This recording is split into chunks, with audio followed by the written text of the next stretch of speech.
么让山苏长得更好？周志宁的秘诀在这一罐罐人喝的豆奶。放豆奶的话，它的成长速度很快，而且它长出来的山苏有没有都特别的嫩。一般市面上在卖的山苏，它都像这个样子，都已经纤维化了。你看它比较看看，翻过来比较看看，这个嫩度就不一样了。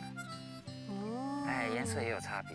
翠绿的山苏一簇一簇，像火药炸开般壮观。起初，周志宁和父亲煞费苦心，光是找最适合的有机肥就一试再试。我们台北的1号到5号我们都试过，然后再过来就是豆粉，还有豆渣，还有各厂商的有机肥我们都有用过。原本首选是豆渣，直到这些 NG 豆奶出现，附近工厂包装错过要丢弃的产品，被周志宁灵机一动拿来试，惊人的效果出现了。有吃豆奶山苏最起码发到1、2、3、4、5、6、7、8、9，甚至到9芽、10芽。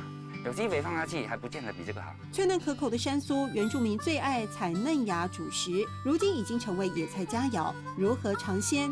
秘诀教你知道。它这后面如果有黑点的话，表示它这个已经纤维化了，已经太过成熟了，已经老掉了。所以消费者买的时候，其实他应该注意一下中间这里有没有黑点。对，中间有没有黑点？如果有黑点，表示那个菜是老的。要在一片陈绿中找嫩芽，都靠人工采收，弯腰慢慢寻。对，我刚刚会教我们，像这个是熟了吗？